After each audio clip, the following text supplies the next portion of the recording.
ನಾರಾಯಣಾಯ ಪರಿಪೂರ್ಣಗುಣಾರ್ಣವಾಯ ವಿಶ್ವೋದಯೋ ಸ್ಥಿತಿಲಯೋ ನಿಯತಿಪ್ರದಾಯ ಜ್ಞಾನಪ್ರದಾಯ ವಿಬುಧ ಅಸುರ ಸೌಖ್ಯ ದುಃಖ ಸತ್ಕಾರಣಾಯ ವಿತತಾಯ ನಮೋ ನಮಸ್ತೆ. ಶ್ರೀ ಗುರುಭ್ಯೋ ನಮಃ. ಹಾಗೆ ಅವಿದ್ಯೆಯು ತನ್ನಿಂದ ತೊಲಗಿದೊಡನೆಗೆ ಮನುಷ್ಯನಿಗೆ ತನಗೆ ಆಧಾರ ಸ್ವರೂಪನು ಪರಮಾಶ್ರಯನು ಪರಮಾತ್ಮನೇ ಎಂಬ ನಿಶ್ಚಯ ಜ್ಞಾನವಾಗುವುದು.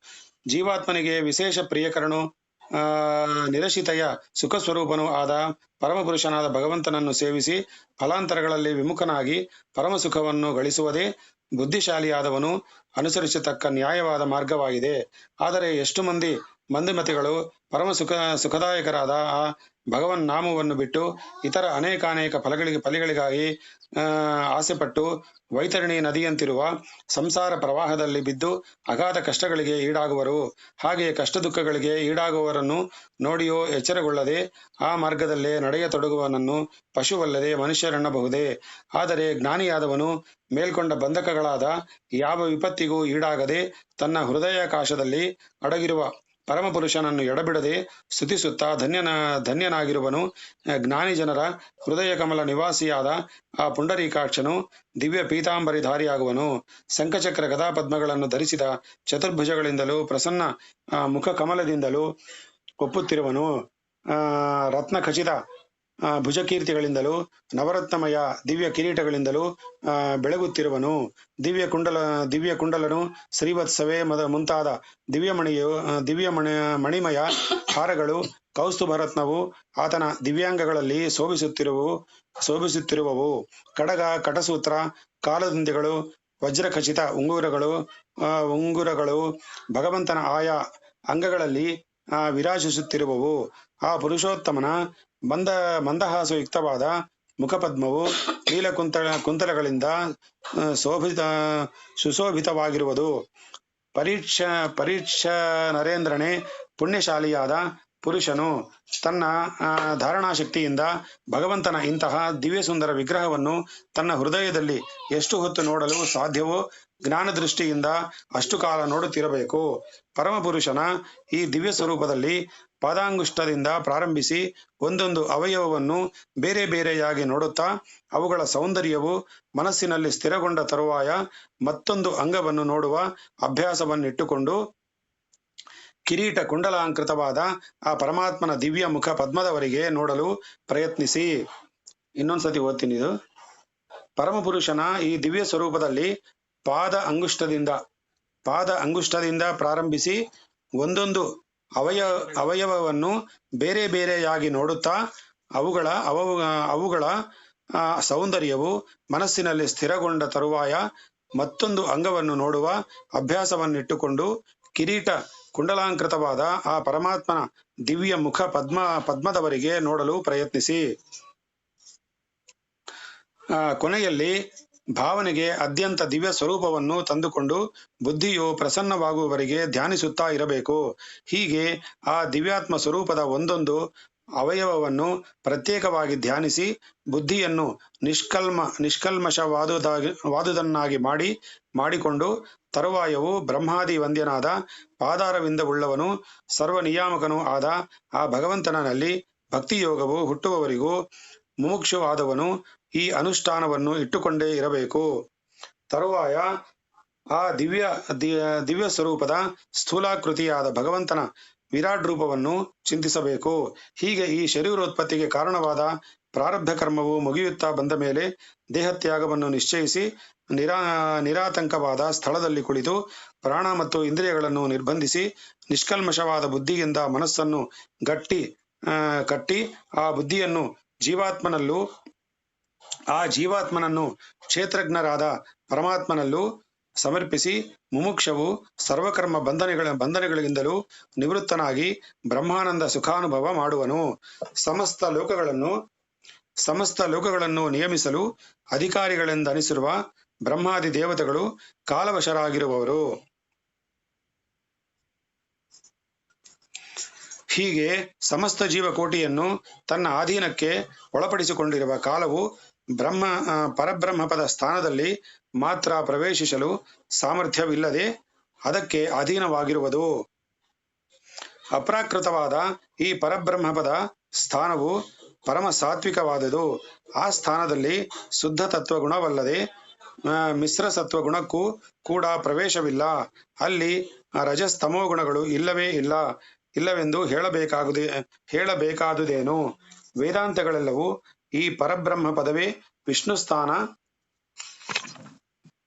ವಿಷ್ಣುಸ್ಥಾನವಾದ ಪರಮ ಪದವೆಂದು, ಈ ಪರಮಪದ ಪ್ರಾಪ್ತಿಯೇ ಜೀವಿತದ ಪರಮೋದ್ದೇಶವೆಂದು ಹೇಳುತ್ತಿರುವವು. ಯೋಗಿಯಾದವನು ರಾಗದ್ವೇಷಾದಿಗಳಿಂದ ರಹಿತನಾಗಿ ಶುದ್ಧ ಮನಸ್ಸಿನಿಂದ ಪರಮಾತ್ಮನ ಪಾದಾರವಿಂದಗಳನ್ನು ಆಲಂಗಿಸಿಕೊಂಡು ಇತರ ಕೃತ್ಯಗಳಿಂದ ನಿವೃತ್ತನಾಗಿ ದೇಹತ್ಯಾಗಕ್ಕೆ ಸಿದ್ಧನಾಗಬೇಕು. ಯೋಗಿಯು ದೇಹತ್ಯಾಗ ಮಾಡಬೇಕಾದ ಕ್ರಮವು ಪ್ರಾಣವಾಯು ನಿರೋಧ ಮೂಲಕವಾಗಿ ಒಂದು ಗೊತ್ತಾದ ನಿಯಮವನ್ನು ಅನುಸರಿಸಿ ಸಾಗಬೇಕಾಗಿದೆ. ಲೋಕದಲ್ಲಿ ತಾನು ಕಂಡು ಕೇಳುವ ಸಮಸ್ತ ವಸ್ತುಗಳಲ್ಲೂ ಪರಬ್ರಹ್ಮನ ವ್ಯಾಪ್ತಿತ್ವವನ್ನು ಭಾವಿಸುವ ಸ್ಥಿತಿಗೇರಿದ ಅಂತಹ ಯೋಗಿಯು ಭಗವದುಪಾಸನಾತ್ಮಕವಾಗಿಯೂ ತದ್ದರ್ಶಕನಾತ್ಮಕನಾಗಿಯೂ ಇರುವ ತನ್ನ ಜ್ಞಾನಬಲದಿಂದ ಸಮಸ್ತ ವಾಸನೆಗಳನ್ನು ನೀಗಿ ತನ್ನ ಪಾದ ಮೂಲದಿಂದ ಗುದಸ್ಥಾನವನ್ನು ನಿರೋಧಿಸಿ ಮೂಲಾಧಾರ ಚಕ್ರದಲ್ಲಿದ್ದ ವಾಯುವನ್ನು ನಾಭಿಯಲ್ಲಿರುವ ಮಣಿಪೂರಕ ಚಕ್ರದಲ್ಲಿ ಸೇರಿಸಬೇಕು. ಅಲ್ಲಿಂದ ಹೃದಯದಲ್ಲಿರುವ ಅನಾಹತ ಚಕ್ರಕ್ಕೆ ಸೇರಿಸಬೇಕು. ಅಲ್ಲಿಂದ ಹೊರಡಿಸಿದ ಆ ವಾಯುವನ್ನು ಕಂಠದಲ್ಲಿ ಉದಾನ ವಾಯು ಸಂಚಾರದಂತೆ ಗತಿಯನ್ನು ಕಲ್ಪಿಸಿ ಕಂಠದ ಕೆಳಗಿರುವ ವಿರುದ್ಧವೆಂಬ ಚಕ್ರದಲ್ಲಿ ಸೇರಿಸಬೇಕು. ಆಮೇಲೆ ನಿಶ್ಚಲ ಮನಸ್ಸನಾಗಿ ವಿಶುದ್ಧ ಚಕ್ರದ ಕೊನೆಯಲ್ಲಿರುವ ತಾಲುವಿನ ಮೂಲ ಪ್ರದೇಶಕ್ಕೆ ಅದನ್ನು ತಂದು ಸೇರಿಸಿ ಅಲ್ಲಿಂದ ಪ್ರಾಣವಾಯುವನ್ನು ತಂದು ಹುಬ್ಬಿನ ನಡುವೆ ಇರುವ ಆಜ್ಞಾ ಚಕ್ರದಲ್ಲಿ ಸೇರಿಸಬೇಕು. ಪ್ರಾಣವಾಯು ಈ ಆಜ್ಞಾ ಚಕ್ರಕ್ಕೆ ಬಂದು ಸೇರಿದಾಗ ಯೋಗಿಯ ಬಾಯಿ, ಕಿವಿ, ಕಣ್ಣು, ಮೂಗು ಮುಂತಾದ ಇಂದ್ರಿಯ ದ್ವಾರಗಳೆಲ್ಲವೂ ಮುಚ್ಚಿ ಹೋಗಿ ಆತನಿಗೆ ವಿಷಯಾಂತರಗಳಲ್ಲಿರುವ ಸಕಲ ಅಪೇಕ್ಷೆಯು ತಪ್ಪಿ ಹೋಗುವುದು. ತಾನು ಹೊಂದಬೇಕಾದ ವಸ್ತುವೊಂದರಲ್ಲಿಯೇ ದೃಢಜ್ಞಾನ ಹುಟ್ಟುವುದು. ಹೀಗೆ ಆಜ್ಞಾಚಕ್ರದಲ್ಲಿ ತಂದಿಟ್ಟ ವಾಯುವನ್ನು ಹಾಗೆಯೇ ಮುಹೂರ್ತ ಕಾಲ ತಡೆದಿಟ್ಟು ಪರಮಾತ್ಮ ಪ್ರಾಪ್ತಿಗಾಗಿ ನಿರೀಕ್ಷಿಸುತ್ತಿದ್ದರೆ ಆ ವಾಯು ಬ್ರಹ್ಮರಂಧ್ರವನ್ನು ಭೇದಿಸಿಕೊಂಡು ಹೋಗುವುದು. ರಾಜಶ್ರೇಷ್ಠನಾದ ಎಲೈ ಪರೀಕ್ಷಿತ್ ನರೇಂದ್ರನೇ, ನಿನಗೆ ಇನ್ನೂ ಒಂದು ರಹಸ್ಯವನ್ನು ಹೇಳಬೇಕಾಗಿದೆ. ಸಾವಧಾನವಾಗಿ ಕೇಳು. ಮೇಲೆ ಹೇಳಿದಂತೆ ಯೋಗಿಯು ದೇಹವನ್ನು ತ್ಯಾಗ ಮಾಡಿ ಹೊರಟ ಮೇಲೆ ಆ ಜೀವಾತ್ಮನು ಹೋಗತಕ್ಕ ಮಾರ್ಗಗಳು ಎರಡುಂಟು. ಅವುಗಳಲ್ಲಿ ಒಂದಕ್ಕೆ ಅರ್ಚಿರಾಗಿ ಗತಿಯೆಂದು, ಮತ್ತೊಂದಕ್ಕೆ ಧೂಮಾದಿ ಗತಿಯೆಂದು. ಚತುರ್ಮುಖ ಬ್ರಹ್ಮದೇವನೇ ಮೊದಲಾದ ದೇವತೆಗಳೇ ಸ್ವತಂತ್ರರೆಂದು ತಿಳಿದು ನಂಬಿ ಆ ದೇವತೆಗಳನ್ನೇ ಭಜಿಸತಕ್ಕವರು ಧೂಮಾದಿಗತಿಯನ್ನು ಅನುಸರಿಸುವರು. ಅವರಿಗೆ ದೇಹಾವಸಾನದಲ್ಲಿ ಸ್ಥೂಲ ದೇಹ ಒಂದು ಮಾತ್ರ ಬಿಟ್ಟು ಹೋಗುವುದಲ್ಲದೆ ಇಂದ್ರಿಯಗಳು, ಮನಸ್ಸು ಆ ಜೀವಾತ್ಮನೊಂದಿಗೆ ಇರುವವು. ಇವರು ಮೂರು ಲೋಕಗಳ ಒಳಭಾಗದಲ್ಲೂ ಜನಲೋಕದಲ್ಲೂ ವಾಯುವೇಗದಿಂದ ಸಂಚರಿಸುವವರು. ಕೇವಲ ಕಾಮ್ಯಕರ್ಮ ನಿರತರಾದವರಿಗೆ ಕರ್ಮಯೋಗಿಗಳು, ಯಮನಿಯಮಾದಿಗಳಲ್ಲಿ ನಿರತರಾದ ಯೋಗಿಗಳು ಲಭಿಸುವ ಈ ಲೋಕಾಂತರ ಯಥೇಷ್ಟ ವಿಹಾರವು ಲಭಿಸಲಾರದು. ಆದುದರಿಂದ ಸಾಮಾನ್ಯ ಪರನಿಗಿಂತಲೂ ಕರ್ಮಯೋಗಿಯು ಶ್ರೇಷ್ಠನೆಂಬುದು ಸಿದ್ಧವಾಯಿತಷ್ಟೇ. ಆದರೆ ಅಂತಹ ಯೋಗಿಗಿಂತಲೂ ಭಗವದುಪಾಸಕನು ಶ್ರೇಷ್ಠನೆಂಬುದನ್ನು ನಿನಗೆ ಈಗ ತಿಳಿಯಬಯಸುತ್ತೇನೆ. ಭಕ್ತಿಯೋಗ ನಿಷ್ಠನಾದ ಭಗವದುಪಾಸಕನು ಈ ತ್ರಿಲೋಕಗಳಲ್ಲಿ ಮಾತ್ರವಲ್ಲ, ಚತುರ್ದಶ ಭುವನಗಳಲ್ಲೂ ಬ್ರಹ್ಮಾಂಡದ ಉಪರಿಭಾಗದಲ್ಲೂ ಸಂಚರಿಸುವ ದಿವ್ಯಗತಿಯನ್ನು ಹೊಂದಬಲ್ಲನು. ಇದನ್ನೇ ಅರ್ಜೀರಾದಿ ಮಾರ್ಗವೆಂದು ಹೇಳುವರು. ಭಕ್ತಿಯೋಗದಿಂದ ಇದನ್ನು ಹೊಂದತಕ್ಕ ಮಾರ್ಗವನ್ನು ಕೇಳು. ಮುಮುಕ್ಷುವಾದವನು ತನ್ನ ಹೃತ್ಕಮಲದಲ್ಲಿರುವ ಪರಮಾತ್ಮನ ಅನುಗ್ರಹಕ್ಕೆ ಪಾತ್ರನಾದೊಡನೆಯೇ ಜೀವಾತ್ಮನಿಗೆ ಸ್ಥಾನಭೂತವಾದ ಹೃದಯ ಕಮಲದ ಅಗ್ರಭಾಗದಲ್ಲಿರುವ ಸುಷುಮ್ನಾ ನಾಡಿಯು ವಿಕಸಿತವಾಗುವುದು. ಇದೇ ಬ್ರಹ್ಮ ಪ್ರಾಪ್ತಿಗೆ ನೇರವಾದ ಮಾರ್ಗವನ್ನು ಕಲ್ಪಿಸುವುದು. ಈ ಮಾರ್ಗವಾಗಿ ದೇಹವನ್ನು ಬಿಟ್ಟು ಹೊರಟ ಜೀವಾತ್ಮನು ನೇರವಾಗಿ ಅರ್ಚಿಶಬ್ದ ವಾಚ್ಯನಾದ ಅಗ್ನಿಯನ್ನು ಹೊಂದುವನು. ಅಲ್ಲಿ ಅವನ ಪುಣ್ಯಪಾಪ ಕರ್ಮಗಳೆಲ್ಲವೂ ಭಸ್ಮವಾಗಿ ಹೋಗುವವು. ಹೀಗೆ ಕರ್ಮ ವಿಮೋಚನಾನಂತರ ಜೀವಾತ್ಮನು ಸೂರ್ಯನಿಗೆ ಉಪರಿಭಾಗದಲ್ಲಿರುವ ಸಿಂಶುಮಾರ ಚಕ್ರವನ್ನು ಹೊಂದುವನು. ಇದು ಮಹಾವಿಷ್ಣುವಿಗೆ ಸ್ಥಾನಭೂತವಾಗಿ ಬ್ರಹ್ಮಜ್ಞಾನಿಗಳಿಂದ ನಮಸ್ಕಾರಾರ್ಹವಾಗಿರುವುದು. ಅಲ್ಲಿಂದ ಮುಂದೆ ಜನಲೋಕ ಚತುರ್ಮುಖ ಲೋಕಗಳನ್ನು ಸೇರುವನು. ಅದು ಚಳಿ, ಗಾಳಿ, ಮಳೆ, ಬಿಸಿಲುಗಳ ಬಾಧೆಗಳೆಲ್ಲ ನೀಗಿ ಅನೇಕ ಯೋಗೀಶ್ವರರಿಂದ ಸೇವ್ಯವಾಗಿರುವುದು.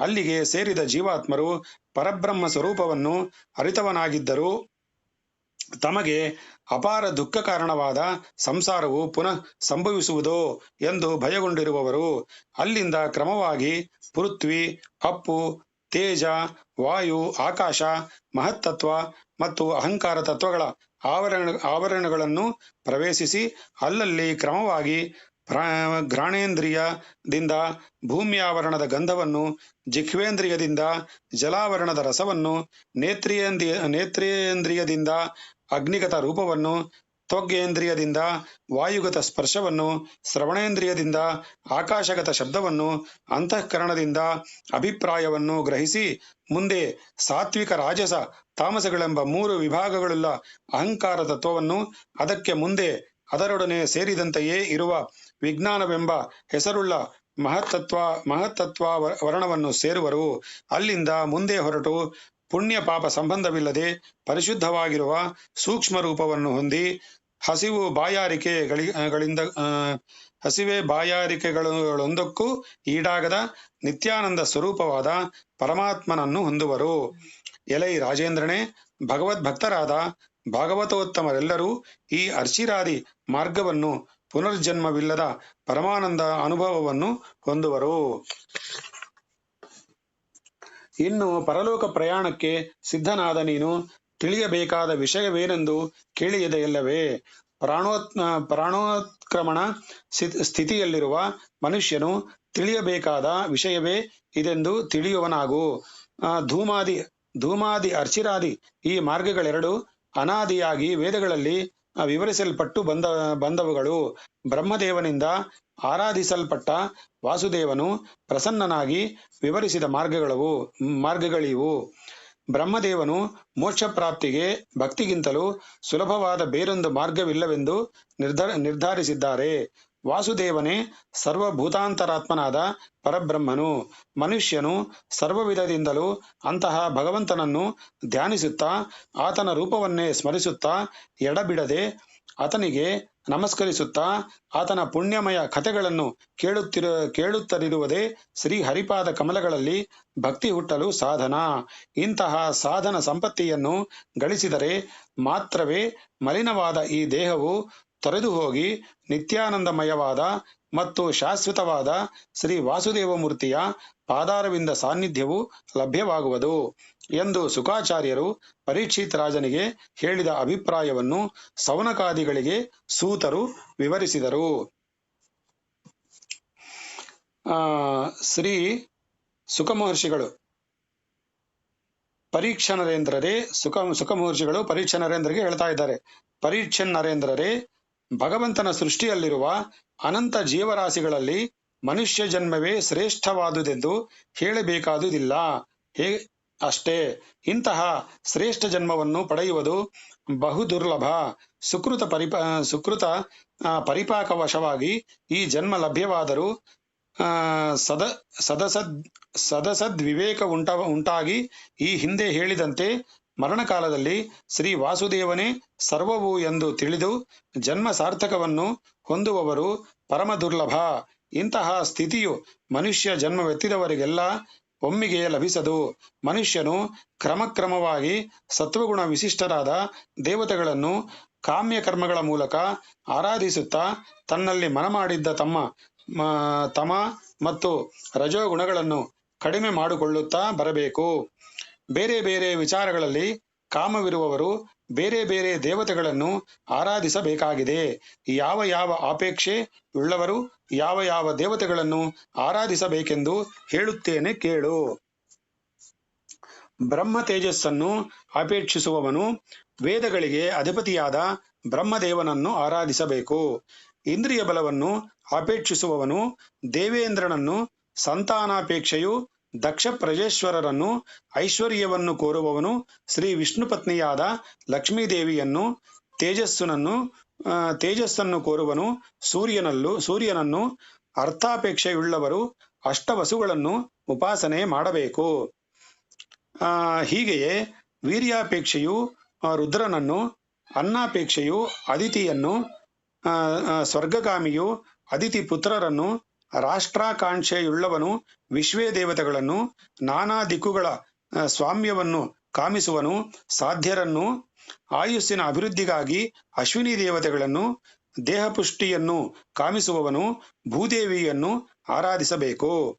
ಸೌಂದರ್ಯಾಭಿಲಾಷಿಯು ಗಂಧರ್ವರನ್ನು, ಸ್ತ್ರೀಯರನ್ನು ಕಾಮಿಸುವವನು ಊರ್ವಶಿಯನ್ನು, ಸಮಸ್ತ ಜನರ ಮೇಲೆ ಅಧಿಕಾರವನ್ನು ಅಪೇಕ್ಷಿಸುವವನು ಪರಮೇಷ್ಠಿಯನ್ನು ಪೂಜಿಸಬೇಕು.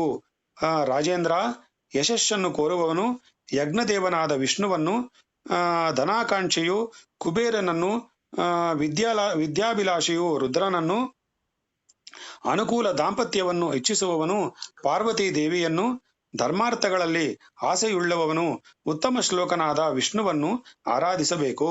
ರಾಜನೇ, ಹೀಗೆ ತನ್ನ ಆರಾಧನೆಗೆ ಇಂತಹ ಫಲವಾಗಬೇಕೆಂದು ಅಪೇಕ್ಷಿಸುವ ಕಾಮ್ಯ ಪೂಜೆಯಿಂದ ಆಯಾ ದೇವತೆಗಳನ್ನು ಆರಾಧಿಸಿ ಮೇಲ್ಕೊಂಡಂತೆ ಫಲಗಳನ್ನು ಪಡೆಯಬಹುದು.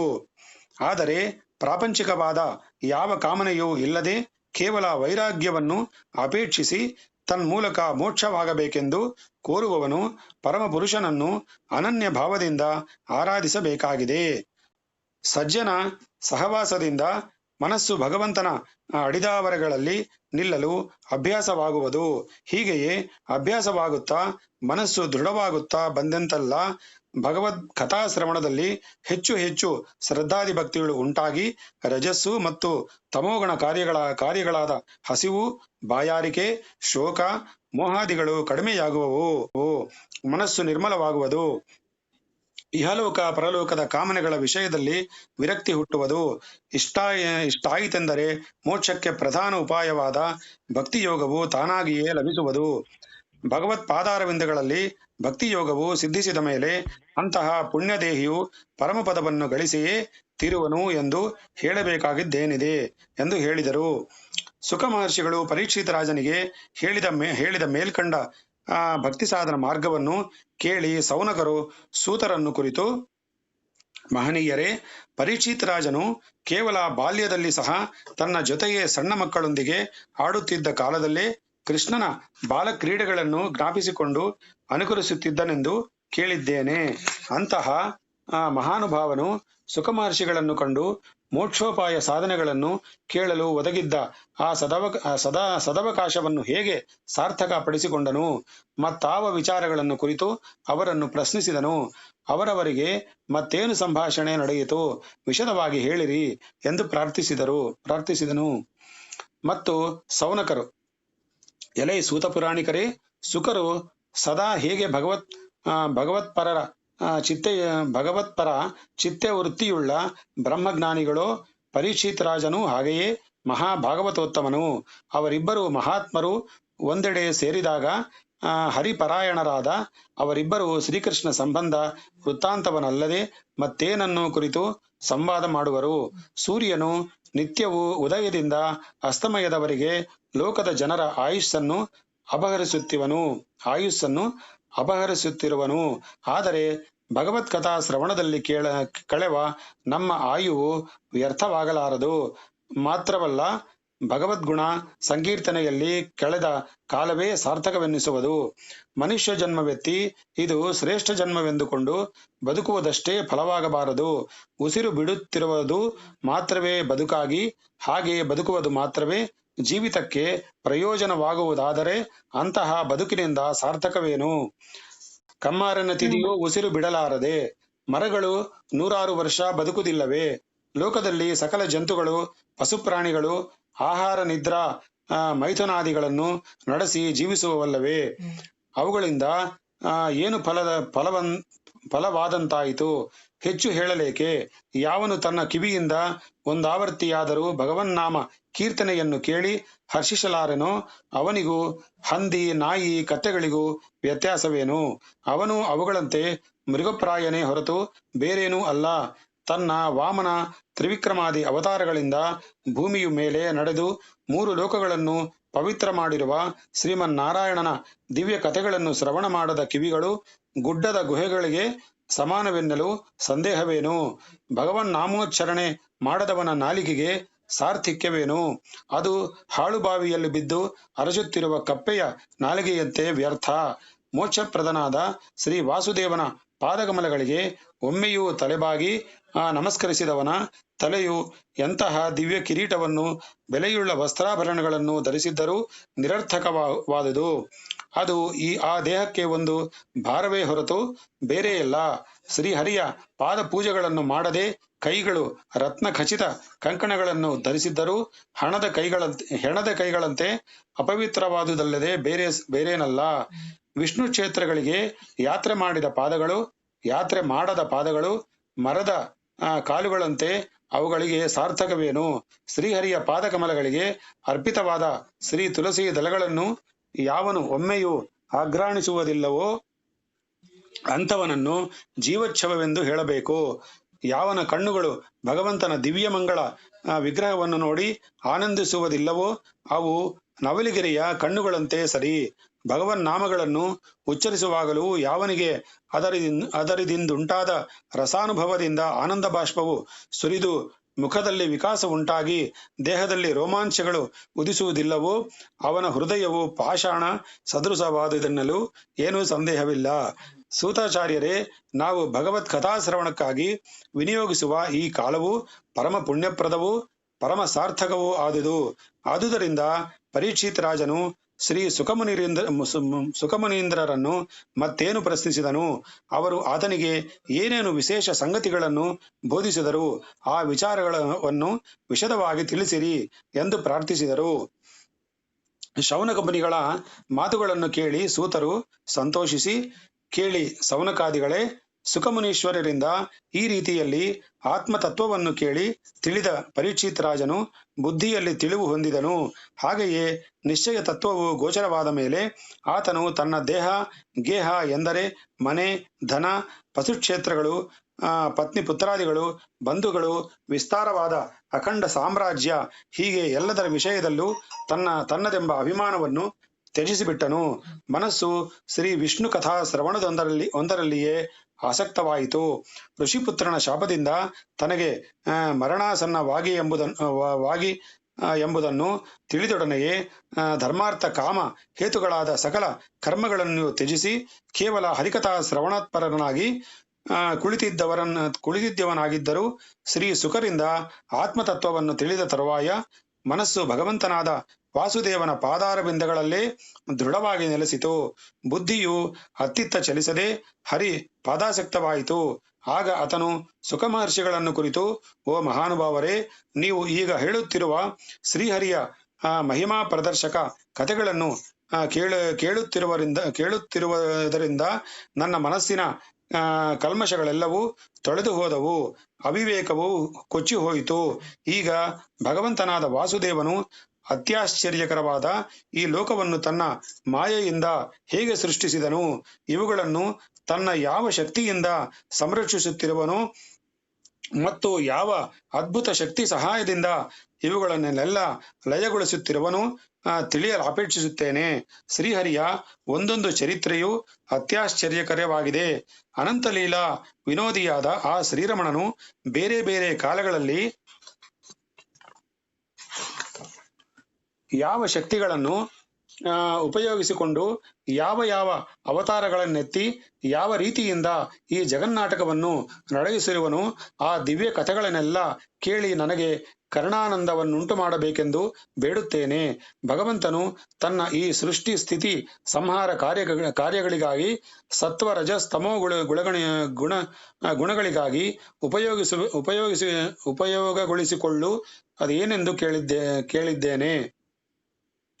ಆದರೆ ಅವುಗಳನ್ನು ಒಮ್ಮೆಗೆ ತನ್ನಲ್ಲಿಟ್ಟುಕೊಂಡು ಬಳಸಿಕೊಳ್ಳುವನೇ ಅಥವಾ ಒಂದಾದ ಮೇಲೊಂದರಂತೆ ಅವುಗಳನ್ನು ಉಪಯೋಗಿಸಿಕೊಳ್ಳುವನೇ? ಇದರ ತತ್ವವನ್ನು ತಿಳಿಸಬೇಕು. ಮಹನೀಯರೇ, ಗಹನವಾದ ವೇದಾರ್ಥಗಳನ್ನು ತಮ್ಮಂತೆ ಸಮಗ್ರವಾಗಿ ತಿಳಿದಿರುವ ತತ್ವಜ್ಞಾನವುಳ್ಳವರು ಬೇರೆ ಯಾರೂ ಇಲ್ಲ.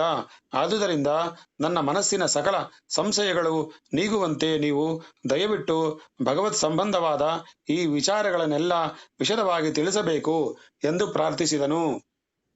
ಶ್ರೀಕೃಷ್ಣಾರ್ಪಣಮಸ್ತು.